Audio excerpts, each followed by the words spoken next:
उन क्षत्रिय लोगों को उनके समर्थन में खड़े नहीं होना चाहिए, मगर वो होते।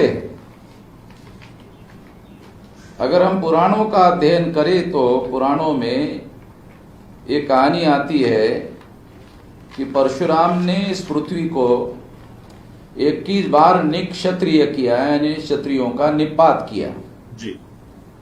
और क्षत्रियों का निपात किया, ऐसा उन्होंने खुद ब्राह्मणों ने अपने ग्रंथों में लिख कर रखा है। ऐसा बाबा साहब अम्बेडकर ने फिलॉसफी ऑफ हिंदुइज्म नाम के किताब में लिख कर रखा है। जी। तो 21 बार निक्षत्रिय करने के बाद तो सारी छत्रानियां विधवा हो गई जी।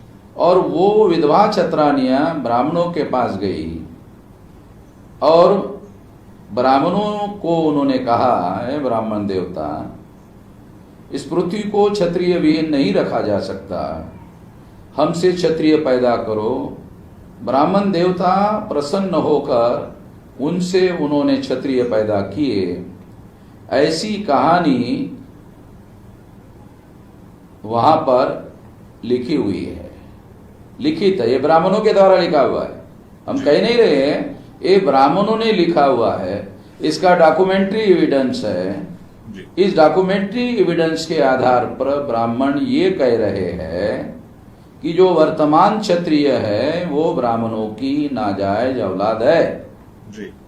और अगर क्षत्रिय लोग अगर ब्राह्मणों का समर्थन करते हैं तो उनको ध्यान रखना चाहिए कि उनके ब्राह्मणों के इतिहास में, धर्म ग्रंथों में, किताबों में क्षत्रियों को इस तरह से हरामियों की औलाद घोषित किया गया है, तो उनके समर्थन में क्षत्रियों को खड़े होने की कोई जरूरत नहीं होनी चाहिए, फिर भी खड़े होते हैं।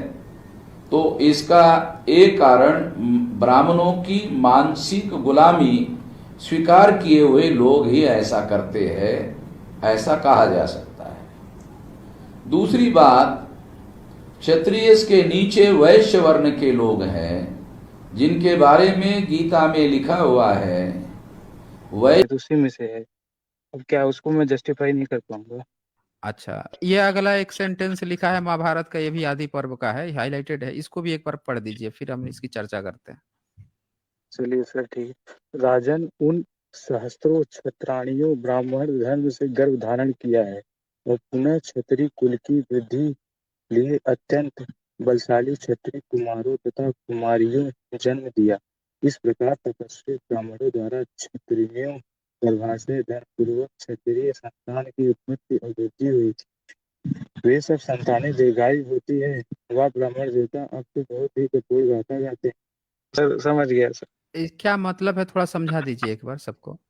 अब सर ये ऐसा हिंदी लिखा है कि समझ में नहीं आ रहा। बस समझ गया, ये लोग क्षत्रिय को का भी मतलब गरिया दिए हैं ब्राह्मण लोग, यही है। मतलब ब्राह्मण कह रहा है कि आज के जितने भी क्षत्रिय हैं उन सबके बाबूजी ब्राह्मण ही है। ब्राह्मण तो ये कह रहा है कुछ किया हो, जिसने कभी लिखित कुछ लिखा हो। अरे आपको तो ये भी नहीं पता होगा कि आपके क्षत्रिय जो हैं वो किस भाषा लिपि में लिखते पढ़ते थे। ब्राह्मण ने सारा ये काम किया है ना, आप तो उसको बचाने चले आए हैं, सोच रहे हैं कि हम ब्राह्मण को कह देंगे कि ब्राह्मण ने ये किया वो किया, वो कह भी देंगे, क्षत्रिय को भी बचा ले जाएंगे। नहीं भाई साहब, ब्राह्मण जो है उसकी इतनी पावर है कि महाभारत में ये खुलेआम लिखता है कि आज के जितने क्षत्रिय हैं, ये देखिए क्या लिख रहा है, राजन उन सहस्त्रों क्षत्राणियों ब्राह्मणों ने गर्भ धारण किया, ब्राह्मणों से गर्भ धारण किया। ये सीधे सीधे लिख रहा है कि जितने क्षत्राणियों की थी, क्षत्रियों की जितनी बीवियां थी, औरतें थी, सबको ब्राह्मणों ने गर्भवती किया। इस खुलेआम लिख रहा है। आज तक किसी माई के लाल की हिम्मत नहीं हुई कि जाके एक प्रश्न उठा दे ब्राह्मणों से कि भैया तुम हमारे कैसे जैविक पिता बन गए, क्या तुम लोगों ने, तुम्हारे हम अवैध संतानें हैं? आज तक नहीं। आप उल्टे आए हैं बचाने के लिए उसको। आप उसको गाली भी तो दे रहे हैं, लेकिन आप बचा तो उसी का धर्म रहे हैं। आपका धर्म कहाँ है? जैसे मान लेते हैं इस्लाम, क्षत्रियों की दाल सब जगह गल सकती है, एक जगह नहीं गल सकती, ब्राह्मण, क्योंकि ब्राह्मण उनका पूर्वज है।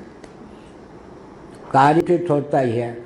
अग्नि तत्व जब टकराएगा जल से तो बलि किसकी होगी, जल की या अग्नि की? क्षत्रिय जब ब्राह्मणों से टकरावेगा तो बलि हो जाएगी क्षत्रिय की। ये पढ़िए तो, ये जो हाईलाइटेड किया है मैंने, इसमें क्या लिखा है क्षत्रिय का?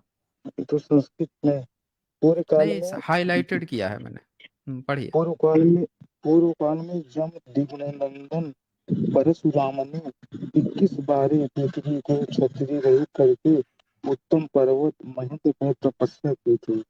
जब मृगेंद्र नंद ने इस लोकों को क्षत्रिय शून्य कर दिया था, क्षत्रिय नारियों पुत्रियों की अभिलाषा से ब्राह्मणों की शरण ग्रहण की थी। हाँ, इसका मतलब कुछ आपको समझ में आ रहा है क्या कह रहा है? वो सर एक कहानी चलती है कि परशुराम ने 21 बार क्षत्रिय को विहीन कर दिया था, शायद उसी से रिलेटेड है। तो आगे इसमें ये भी लिखा है ना कि क्षत्रिय नारियों ने पुत्र की अभिलाषा से ब्राह्मणों की शरण ग्रहण की थी। तो क्षत्रिय नारिया का, जब क्षत्रियो पुरुष का तो उसने नाश कर दिया, तो नारी जो है वो पुत्राभिलाषा से ब्राह्मणों की शरण ग्रहण की थी। इसकी मानते क्षत्रियों को तो ब्राह्मणों ने, उनके शास्त्र में लिखा हुआ है कि 21 बार ब्राह्मणों ने क्षत्रियों का निपात किया, 21 बार। जब क्षत्रानिया विधवा हो गई, ब्राह्मणों ने लिखा, मैंने नहीं लिखा, जब क्षत्रानिया विधवा हुई तो वो ब्राह्मणों के पास गई, ब्राह्मणों को अनुरोध किया, क्षत्रानियों ने, विधवा क्षत्रानियों ने अनुरोध किया। क्या अनुरोध किया? कि इस धरती को, ऐ ब्राह्मण देवता, इस धरती को क्षत्रिय भी नहीं रखा जा सकता है, आप हमसे क्षत्रिय पैदा करो। क्षत्रानी विधवाएं थी, ब्राह्मण देवता ने विधवा क्षत्रानियों का अनुरोध मान लिया और विधवा क्षत्रानियों से ब्राह्मणों ने क्षत्रिय पैदा किए। ये ब्राह्मणों ने लिख कर रखा है, मैं नहीं बोल रहा हूं।